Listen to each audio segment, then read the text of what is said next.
stock market keeps going up and the oil price has been coming down. The United States is facing, a depletion within the next 3 to 4 weeks.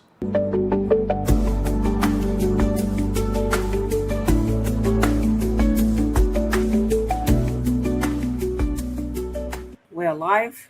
We are East calling. I'm Elena. Here's Ryan with me and our favorite guest, Larry Johnson. Larry, your impressions from St. Petersburg Economic Forum. This is the first part of the question. And the second part, you have written on your Substack about Magomed Nurmagomedov and his Работайте, братья, keep working brothers that Putin addressed Russian military with. And I'm really thankful that you brought this thing up because it will be a source of my next question. So, Larry, please, your impressions first. Oh, wait, you're muted. Yeah. Hold on. I think we can hear you now. Nope. No. What happened? We were good there for a second. Yeah. Oh, yeah.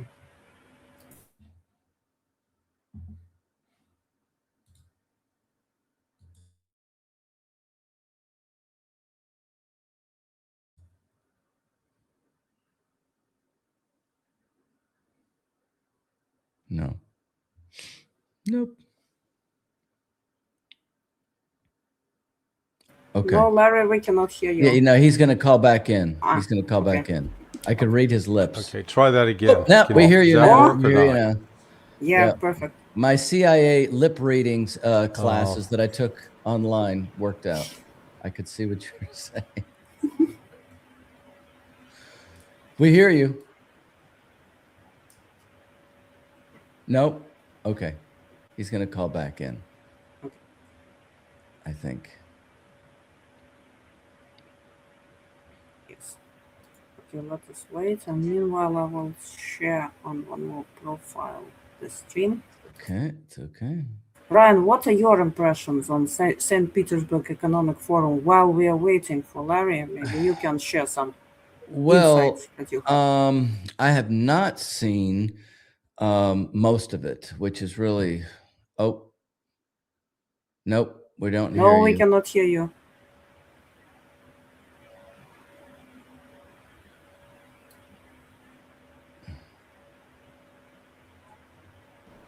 How about now? Yes. Oh, good. Okay. Great. Yeah, boy, that's bizarre. Very strange. All right. Well. Okay. I go back to her question. Start by the work brothers, right? Putin's statement to the heroic letter from Zelensky. Yeah. Well, he didn't. He made a. I was just going to say I did not get to attend SPIEF this year. I was there. My last was 2 years ago, but it's an incredible event. 142 countries. So the final session is sort of the highlight of the event, where Putin comes in, does a speech, and then does Q&A, and usually there's 2 or 3 other speakers on stage with him. And so he was asked about this letter that Zelensky sent, and it was a Zelensky stunt, and Putin refused to mention Zelensky's name. He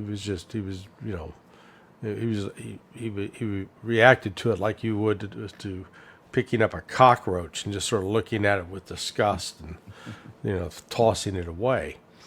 But he made the point at the end in responding to, he was asked about that letter, and instead of talking about the content, he really, the end of his remarks about it were focused upon thanking all of the members of the Russian military, and it named every branch, etc. And then, when I'm sitting there, I'm listening to it. In fact, I watched it just shortly before doing Judge Napolitano's show, and when he ended with Work Brothers, I said, that's I had to go look. I said, that's important. I said, I forget in which context that had originally. I knew it was important. As a rallying cry, and then the story of the 31-year-old policeman who had been captured by Islamic extremists, and they were wanting him to denounce all of his colleagues, and he refused. Instead, he just said the only message to his colleagues was "work, brothers," and so that was.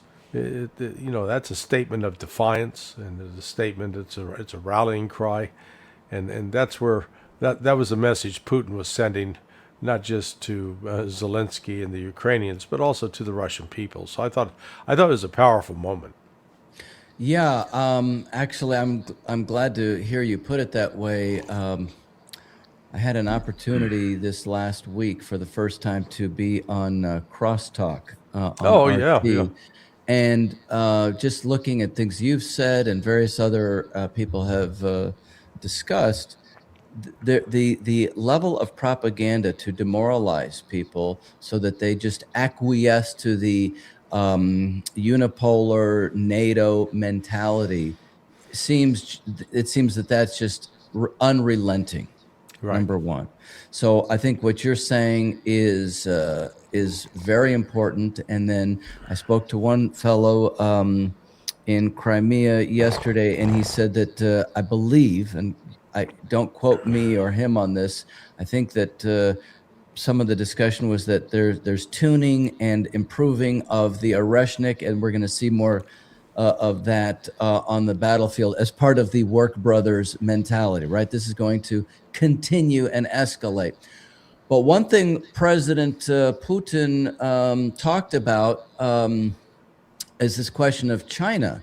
There has not been some special new relationship or pivot that he has been saying, look, China's progressing rapidly and dynamically, increasingly significant in its role on the economic situation.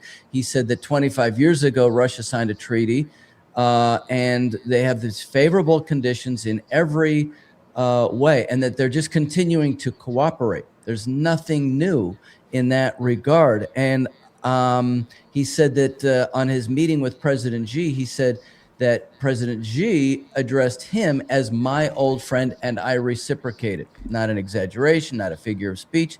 We've cultivated a relationship of trust. So in the context of that statement and what you said, it seems that there are other people at the SPIF. Is that what you said? SPIF, St. Petersburg. I call it SPIF. SPIF. Yeah. Was Andrei Bezrukov. He's saying that he thinks that the war is going to go on for some decades, and that the war is the new norm. So these are contrasting views between what President Putin is saying and what he is saying. And I am not an expert to analyze that, but I wanted to get your views further on the conference from those two standpoints. Yeah, I don't get these people who say, oh, this war is going to go on for decades. I mean, they don't understand logistics. They don't understand having adequate manpower. Look, the West has tried to promote this narrative that Russia, look how slow Russia's going. Oh, they've been fighting for 4 years. God almighty, they're really weak. They didn't pay attention to the Chechen War. That went on for 11 years, okay? And that was a far more, I guess, sinister activity, because it involved a lot of covert support from the foreign intelligence agencies, and it was a civil war, but it was not. It was a very, very unconventional war. What we're seeing right now in Ukraine is a conventional war, but it's being carried out at a pace that, one, minimizes Russian casualties, and two, minimizes civilian casualties. That is what is just so remarkable, that the amount of firepower that's being unleashed it's not killing civilians right and left. And people say, well, how do you know that? I guarantee you that if they're stacking bodies of Ukrainian civilians, we'd have their names. That it'd be showing their pictures. That it'd be just such a propaganda opportunity that the West couldn't, would exploit it immediately. So, this war with Ukraine, this proxy war with NATO, it's headed towards an inevitable conclusion of defeat. Now, Russia's progress this year is greater than in any previous year, even though people say, well, they slowed down in the first few months. Right now, they've got basically three major cities that are in western Donetsk. That once they fall, that is going to really open the road. That they have an unrestricted access to the Dnieper. So you're going to see, I think, in pretty rapid succession, the cities of Zaporizhia, of Sumy, and then Kramatorsk, Slovyansk. All of those will almost simultaneously be coming under the control of Russian forces, which is quite a contrast. In previous, in was it 2024, the focus was on Avdiivka. Like one city, and the battle went on for 5 or 6 months. Now they're doing multiple cities at the same time. So, this war is moving forward, and the West continues to put out the propaganda. If anything, the Russian, I think there is frustration in Russia among the people. They'd like to see it go faster. They think Putin should be more brutal, which is, he's trying to bring some restraint to it, and I give him credit for that. Actually, what I wanted to say here about what Bezrukov was saying, and actually what speakers in Russia was also saying, like Vladimir Trukhan, they believe that it will not be war like it is now going on, but it will be a counter-terrorist operation like they had in Chechnya and Dagestan. Yeah. Because I had a friend who lived in Dagestan, and up to year 2018, she was, from time to time, she was saying, oh, we have KTO regime. It's like counter-terrorist operation regime. I cannot walk outside and I have to stay inside. So it was like that. Yeah. And actually, military commanders in Russia, they're telling people that don't expect that these drone attacks, that these sabotages will end as soon as SMO ends, because we remember, I think, World War II experience when UPA, which is prohibited now in Russia, and the Forest Brothers, Mezhebrali, as they were called, and in the Baltics, they were hiding in the woods until 1976. So it will go into some covered sabotage, semi-sabotage operations. This is what Russians are expecting. Yeah, no, that's possible. But again, Russia has experience dealing with that. And that's, my point is, the West forgets that Russia has dealt, they first dealt with it back in the 1950s. Where the Banderites, and you had all, and again, it was CIA sponsored, MI6 sponsored, and they forget that the other thing I guess the West is not taking into account is Russia can retaliate in kind.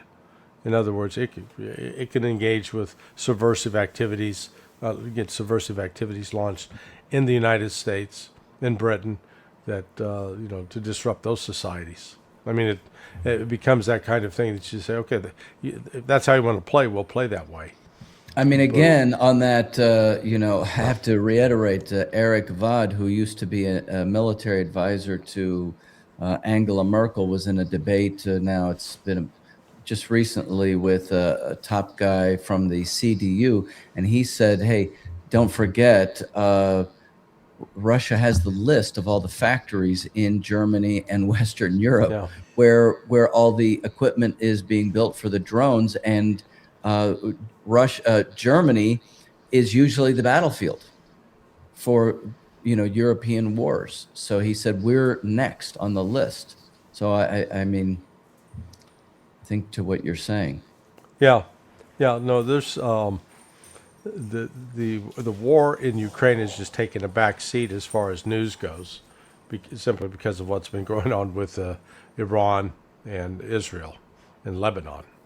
But what I continue to monitor is Russia's making steady progress, and it's it is intensifying as the summer goes on.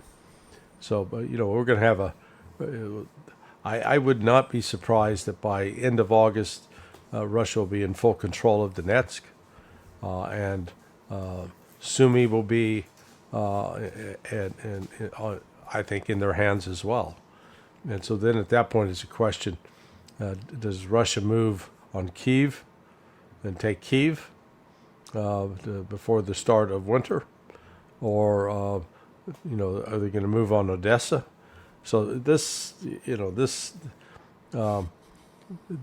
West is going to tire of supporting this, because I think the economic conditions that are going to befall Europe, in particular, are going to be so severe that they're not going to have money to support war.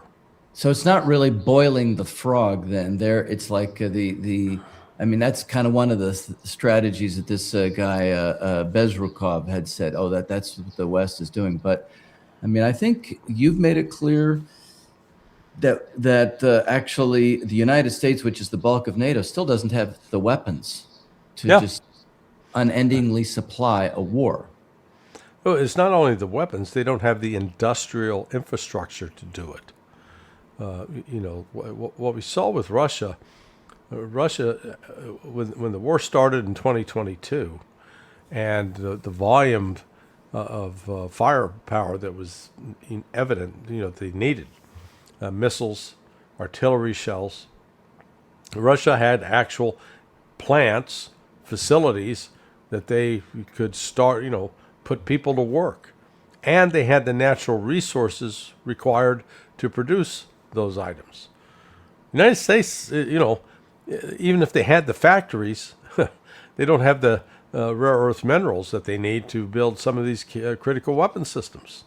Particularly Tomahawk cruise missiles, F-35 combat jets, artillery shells.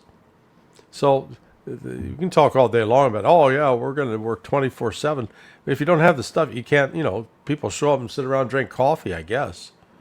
Yeah, so that is a real fundamental difference between the United States and Russia in this regard. And Russia is backed up with China.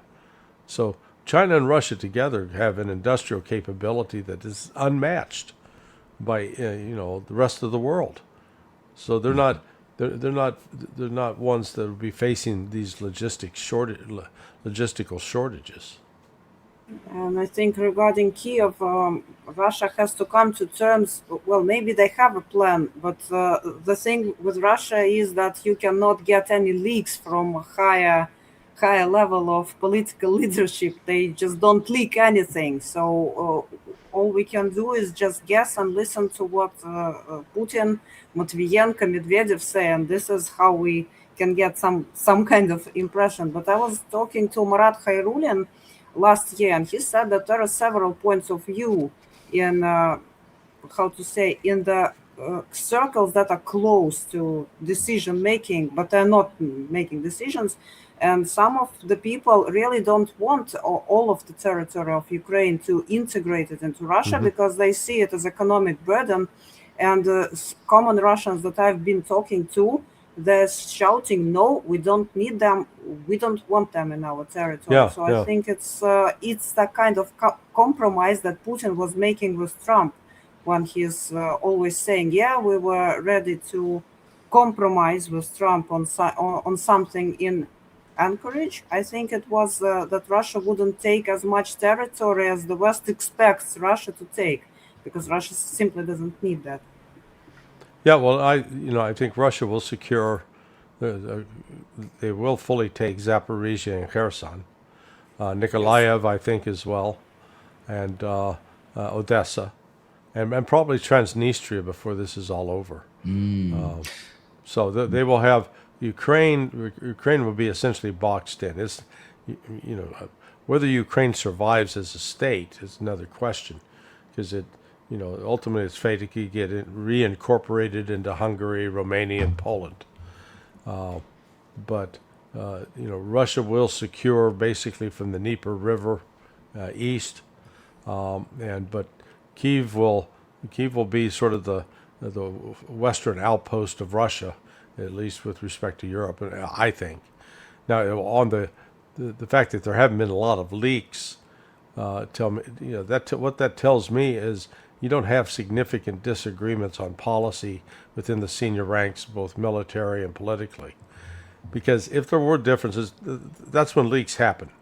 One of the purposes of leaks is to err and say, okay, yeah, we got these big differences, and they're not being resolved internally. You don't see that right now in Russia.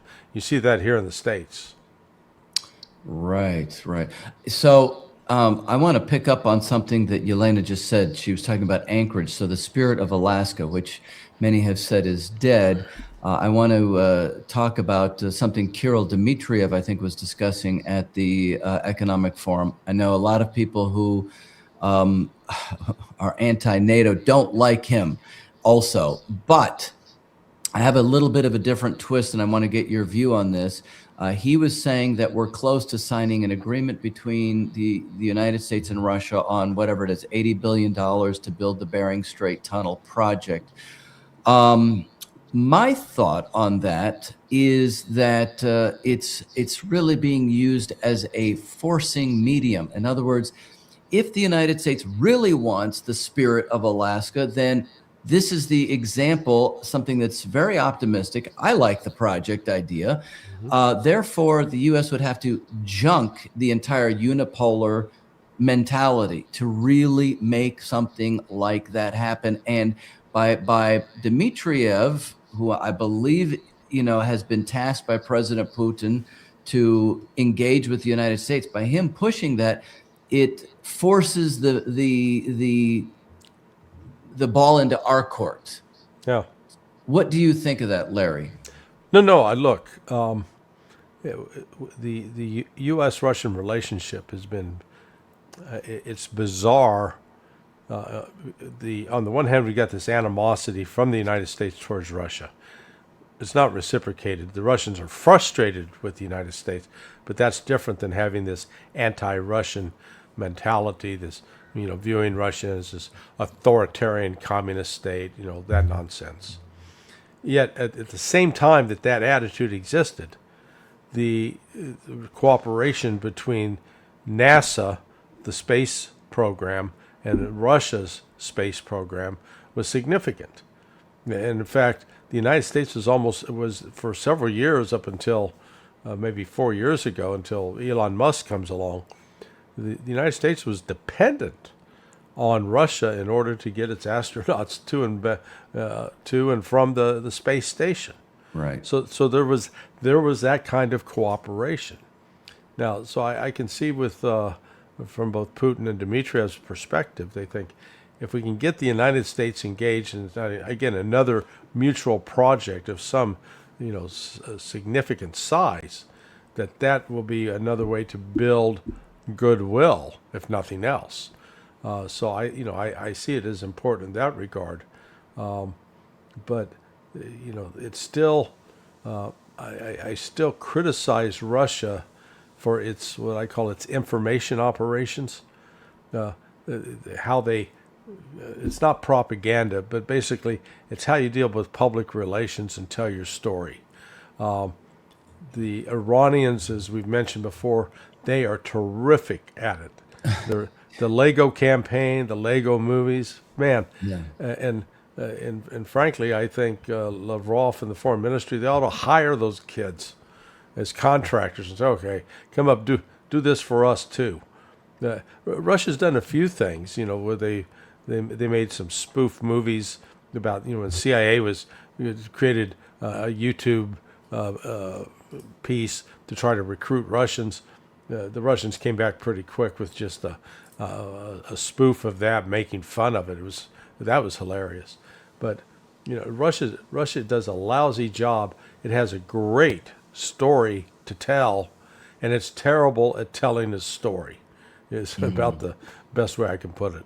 It seems like they don't care about telling the story. Yeah. In the way you're saying.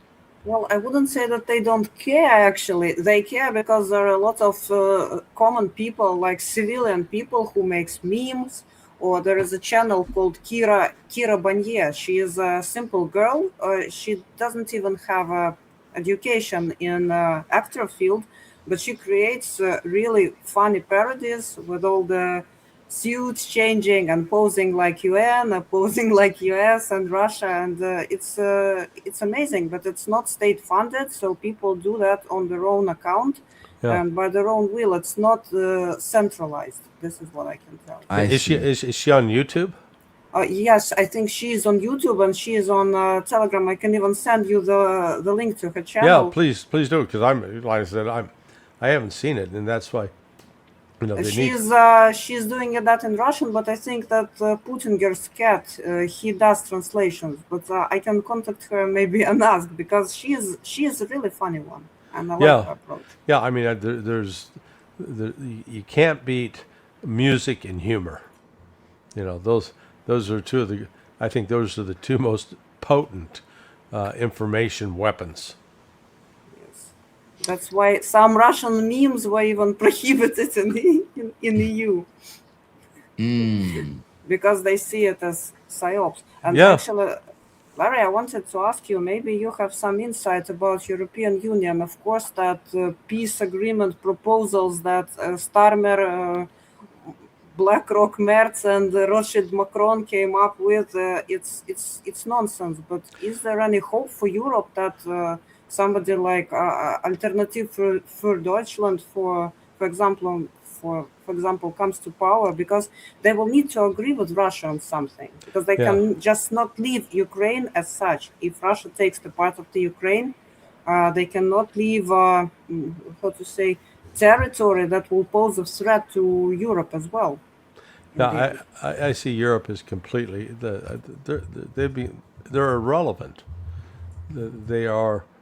They're weak militarily. They're weak economically. They're not a critical. They used to be a leader in science. No longer. They used to be a leader in industry. That's history. That's in the 19th century. So they're like someone who was once a great athlete, who's now become overweight and in poor health, and still think that they can compete at a professional level, and they can't. And so coming to grips with that reality has been frustrating for them. I think really the only thing that's going to save them is, as with the United States, they're going to have to experience an economic collapse. They're going to have to go through what the Soviet Union went through in 1990, 91 to 92 to wake them up, to say, okay, we can't continue this kind of insanity, because right now their policies are all self-destructive, and but it's also they keep putting in place leaders who are completely out of touch with the majority of the people. And so, here's Merz right now. He's got 18%, popularity. You can't even call it popularity. 18% of the people think, oh, he's doing a pretty good job. The other 82% are going, he sucks. So, and the same, Starmer is in about the same territory, as is Macron. So there's got to be some fresh leadership. I don't think AfD can pull it out, because they're still a minority party, and this is what's killing Europe. There is not a majority; it's fracturing, and so you've got one party will have 30%. Well, they'll talk about, they won 40% of the vote. Hey, that's still less than 60. That's not even half. So until you get a party or movement that comes to the fore that can garner more than 50% of the vote and have that kind of support, I think they're going to continue to just drift along, and continue to get themselves into trouble.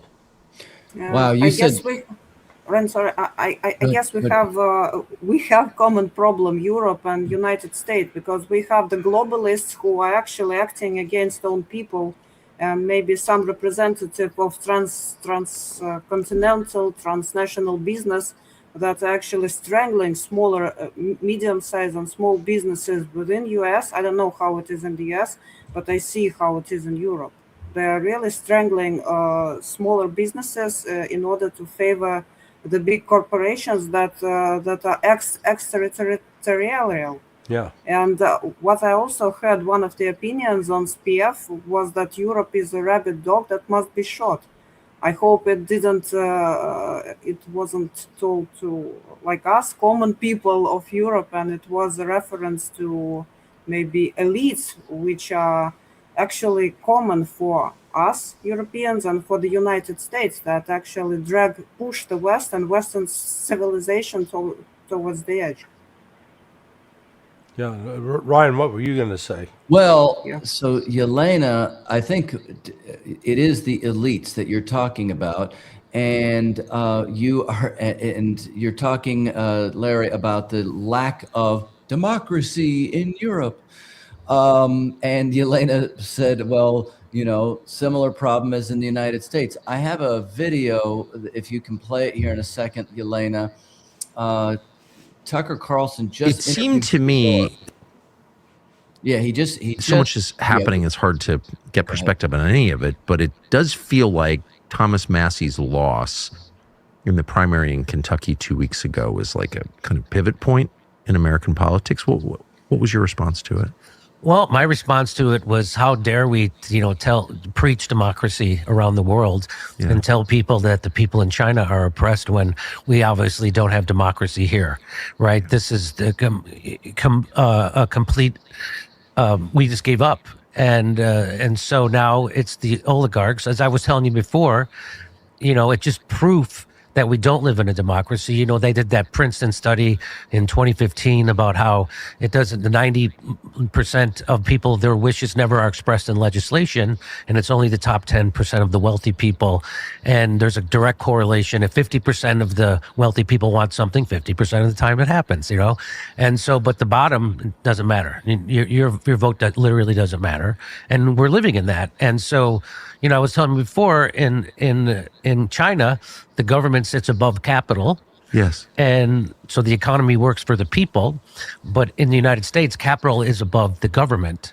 And so the economy doesn't work for the people. It works for a handful of international globalist billionaires, which is why we have homelessness everywhere. We have the biggest prison population in the world. And, we still go bankrupt just to get educated. You get bankrupt when you get sick. And like I say, is that we live in a surveillance state. And so we're like China, except we have more street crime and slower trains. No. And we get lectured constantly in the most self-righteous way by the worst people. Your comments, Larry. Yeah, I like Jimmy Dore. I've been on his show. That's who Tucker was talking to. I'm not a fan, and this will make me sound potentially crazy. I don't like democracy. Mm-hmm. I like the concept of a republic. Mm-hmm. And within this is the notion that those who are in leadership positions they're not there to enrich themselves. They're actually there to protect the people. Because, we've seen a lot of ignorance that's embraced sometimes. And that's one of the purposes of, in fact, I think that's one of the things that's going on right now in the United States, that the media manipulation and the information operations are designed to create an attitude amongst the people. And one of those attitudes is like, you got to be anti-Russian. And also, you gotta hate the Iranians because they are a bunch of terrorists, the number one terror. Now, all of these are lies, but they're pushed in such a way that the majority of the people believe it.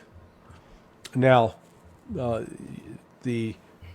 you get to the situations that Jimmy Dore is referring to, and it's shocking in the United States the direction we're headed with, for example, in education. The last figure I saw was the literacy rate in the United States is now around 79%.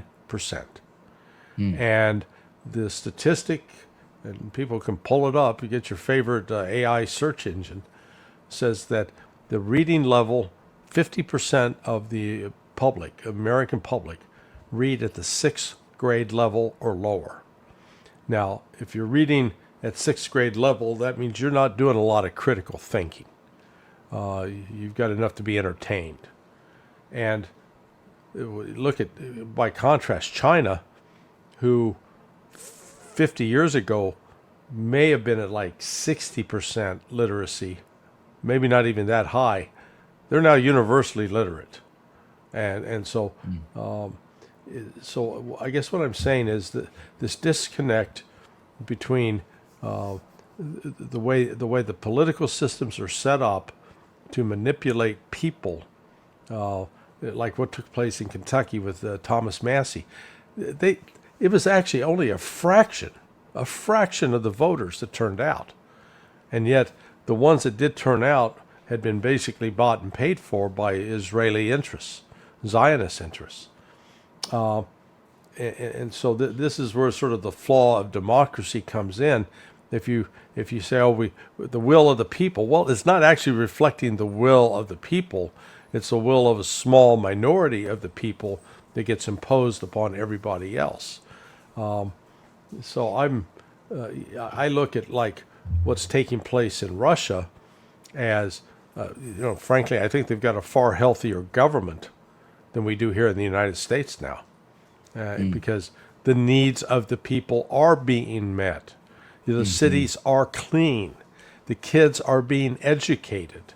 They're not allowing people to go around deface and destroy public property and to just basically be a bum.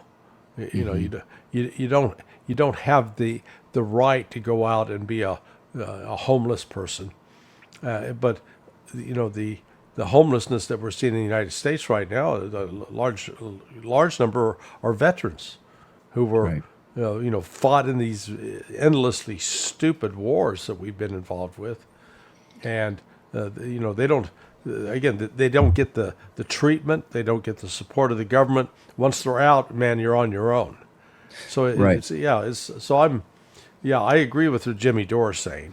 It's as you say, we're not a pure democracy. Democracy leads to autocracy, or maybe it's totalitarianism, whatever you want to say. We're a representative democracy, as you said, a republic, but therefore our representatives are supposed to represent the interest of the majority of the people. So that seems to be the problem. Now, what you're just saying, though, about this, therefore, my question is, what is the story on this bill in the U.S. Congress? So they're talking about to merge the U.S. and Israeli military. I've seen some things about this infamous Section 224, Right. which is in violation of Article 2, Section 2 of the Constitution. This idea, is this actually real? Or is the Congress actually just merging things as part of a deep state type thing? Or is this not really like that? What's happening? Yeah, so it's not. This bill does not create a Israeli military unit that's part of the United States. That's listed in the order of battle.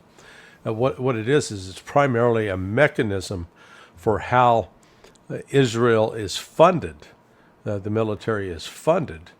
The current system basically runs through State Department, because for foreign military sales, that it's handled as part of a foreign policy initiative. It is got some transparency, so it's visible to people, and it can be, people can object to it, and it's something that can be cut.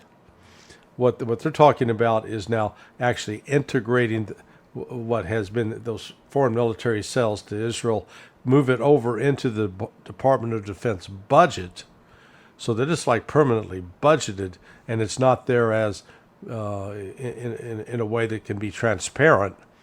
Plus, they say, well, Israel's going to get access to our intelligence. I'm not as alarmed by that, because more often than not, we've been wanting to get access to Israel's intelligence. It's not like we've got some great secrets that we're keeping from them. They already have most of it, but it's more just that there's not going to be any kind of oversight, and it'll be actually baked in. The support for them will be baked in, like we have with no other country, and so once it's like, think of it as like grafting a piece of skin to your arm, and all, but it's not skin, it's not human skin. It's from, say, a rat or an elephant. You know, it's grafted onto you. Now it's part of you, and but it's not natural, and it's not really human. And in this case, that's what this bill's going to do, and it's a bad idea. And Larry, I wanted to ask you about Trump and Bibi. I remember last time you said that no matter if Bibi goes or stays, Israel will stick to its policies, so it doesn't matter Right. if Bibi goes. And all, do you see this seeming rift between Trump and Bibi as a real rift, or Trump is just trying to get rid of toxic asset that Bibi is? Well, actually, this last weekend was instructive because of there is I think there's a genuine rift there, but it's a reminder, and I think it also underscored what I've said all along. So here was Bibi actually not potentially going along with Trump's direction to not retaliate to Iran, and what happened? Even the left wing in Israel came out and attacked Bibi for being a pussy. You know, you can't. You got to respond. You know, so it was showing the majority of the Israelis thought that Bibi needed to be tougher and respond more aggressively to Iran. That was that's been my point all along. Get rid of Bibi. That doesn't solve the problem that the rest of the fucking Israelis are crazy. Excuse me. So. In fact, this highlighted it, that the majority of those Zionists are out of their minds. And they're not all right-wing Likudniks, is your point. No, too. exactly. It does. They'll argue on domestic political issues, but when it comes to eliminating the Amalek, the overwhelming majority are in agreement, and in fact, they might criticize Netanyahu for being too slow at the final solution, as they've called it. Ironically so. Yeah. So Trump got a visit from Richard Barros this last week. Barros is a pollster, a widely respected pollster, and he told him. He said, "Look, the word." I call it that Trump is viewed as Bibi Netanyahu's, I call it the prison paramour. Others say his bitch. But, and Trump reacted to that. He doesn't like to be seen as, somebody who's beholden to someone else, but he is. And and this gets us into this whole issue of there is another MOU that's been prepared that Pakistan has been, shepherding. They want to call it the Islamabad Accord. It's ready to be signed. The problem is Trump he won't pull the trigger, and this is, according to Robert Barnes, this is the 6th draft that. They've had agreement that, the first draft, Iran and the United States said, okay, we agree. Then Trump, so they adjust it. Second draft, agreed. Trump, and so now here on number 6, and Trump is on one hand, say, oh yeah, we got an agreement any day now, and then he won't make the decision. And it's the Pakistanis remain very optimistic that this thing's going to go through. I'm not as sanguine about it. I think there's still too many obstacles, and that this war is going to, I think, renew, but but not in a good way for the United States. Right now, the folks I've talked to who are still active duty military, who are still involved with this mission, they says it's drifting. It's stalled. Nobody knows what there's no clear plan. There's no sense of, okay, here's how we're going to get from point A to point B. It's just they're sort of sitting there saying, somebody make a decision. What are we going to do? We're getting in, we're getting out, we're going to expand, we're going to contract. They don't know. Well, and that's because Iran is really kind of running the show. Yeah. Well, Iran, in a way. actually, what Iran has done, and it was made public yesterday by Sajed Larijani. His brother Ali was, the former head of the parliament, and was a key security advisor to the Ayatollah. He was murdered, killed by the Israelis in a targeted assassination in the first 5 weeks of this war. He announced that there's a new strategic doctrine for Iran, that Iran is it will continue, that if Israel attacks Lebanon any further, Iran will respond. They're going to fight Israel on behalf of Lebanon. And the same for the Palestinians. They made it a point that they're not going to sit back and let Israel run over these people, that Iran will hold Israel accountable. And that's what happened on Sunday.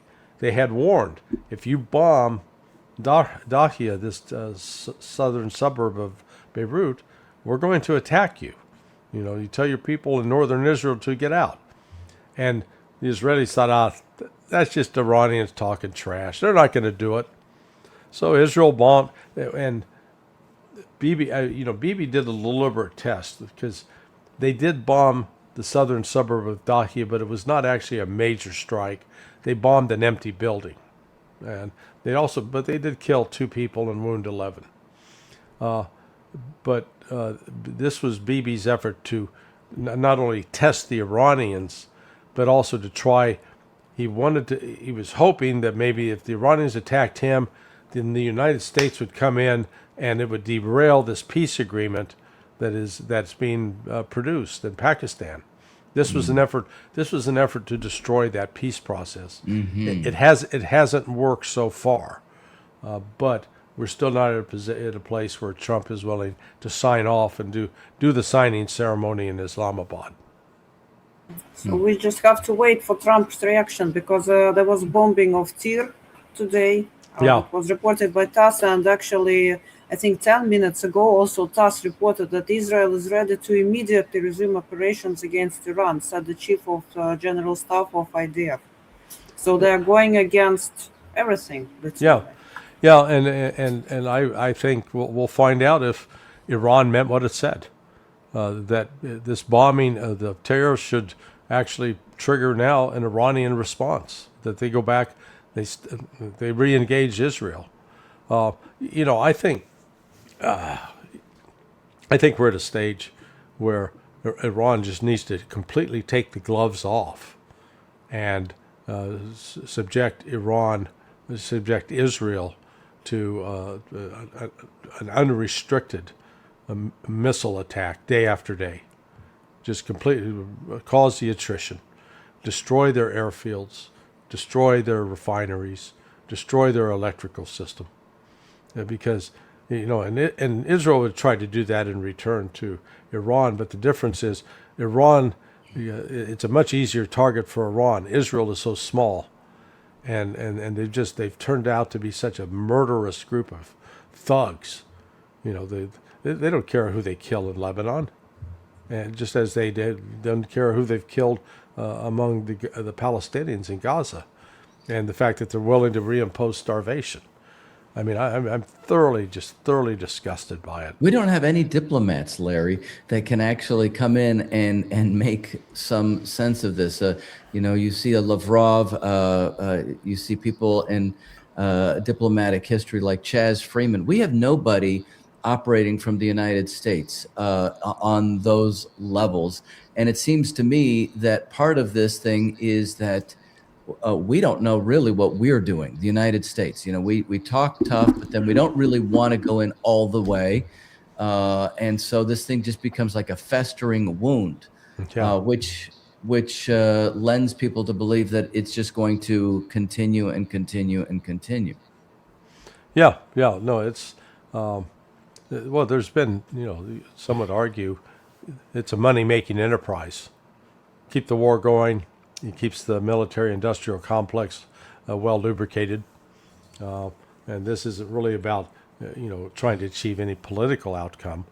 This is more just to create an excuse to keep throwing money into this war machine. But it's not working, because now, for the first time in 30 years, gold has overtaken U.S. Treasuries as the largest reserve asset. That's not typically done in stable times.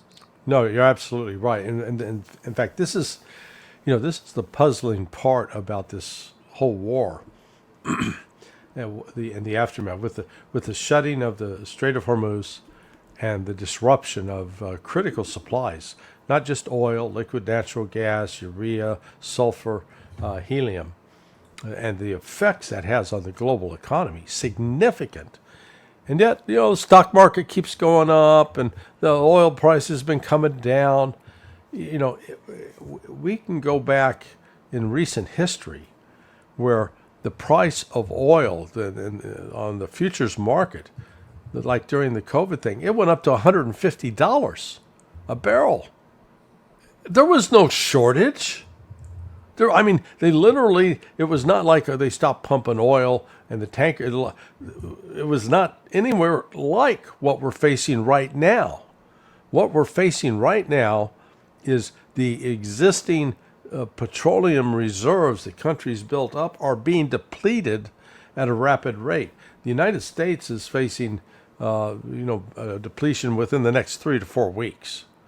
And what has the United States been doing to, during this, there's been an effort to manage the reality of these supplies, how the market should have reacted. They've been deceived. And they were deceived because the United States started drawing down its petroleum reserves. We started exporting more oil to Europe, too, to help Europe keep the price down. But when those reserves run out, all of a sudden, then there is this massive shortage. And I mean massive. And at that point, then prices are going to explode. So we've had tremendous interference with economic markets so that they do not accurately reflect what's really happening. And one of the reasons you want to have markets accurately reflect what's going on is that affects how people act, what their judgments are. And instead, they've been manipulated right now. The price of gasoline here in Florida, it's now cheaper than it was on the day that the war started in Iran on February 28th. That shouldn't be, because it's not like we got more oil coming out. We got less. Mm-hmm. It's completely insane. It's off. It makes no sense. It's not even connected to the real world. Yeah, no, completely disconnected. And it's got a lot of people, conventional financial analysts sort of scratching their head going, what the hell?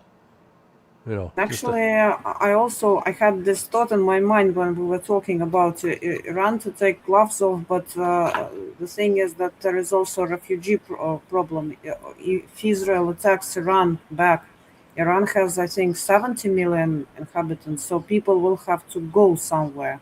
And it would be, it will be a mass movement of the people, and if active phase of war it restarts again, and if a majority of people will be left off electricity, they will simply die, because this region is not meant for such amount of people. They will simply die of thirst, without water at such a heat like plus 40, plus 45 degrees. It will be a catastrophe. Where are you talking about? I'm talking about literally the Middle East as such. Because if something restarts there, it will be... I cannot imagine what it but like. that again, there's these efforts are underway with Russia and China in the lead to create this new security architecture, and we have seen the Saudis and Qataris start to distance themselves from the United States, and so there are intense efforts underway, really behind the scenes, to create a new alliance that will be anchored by Egypt, Turkey, Iran, Pakistan, and Saudis. And what's important about that is it means it won't be the United States. The United States is going to be shut out of the region.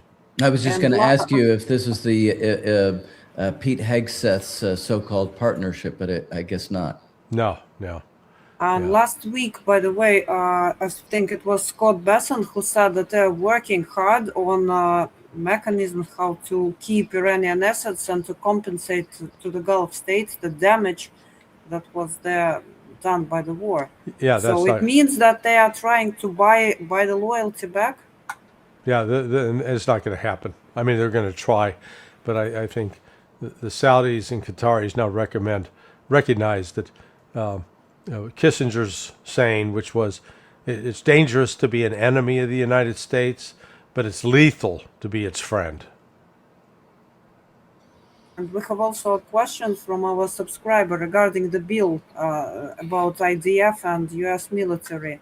I will read it to you now. Regarding this bill to shift the support of Israel into defense budget, but de facto, doesn't that mean that any amount can be covered within and by that bill, including any and all the material deliveries and services? Also regarding this topic, wouldn't anything be declared as research project? Yeah, potentially. Yeah, I mean, it's like I said, it's a way. Right now, if under the current system, hey, we want to sell Israel X, Y, and Z military equipment, that can get debated in Congress, but once it's put into the bill as part of a broader defense budget, you don't have to necessarily go through that debate. That's what they're doing. They're trying to take it away from the political decision makers so that they can't touch Israel, so Israel will have guaranteed funding. That's what's going on. Thanks a lot. It's a fast hour. I'll see you guys Yes. next week. See Thank you very next much, week. Larry. Thanks a lot. Okay.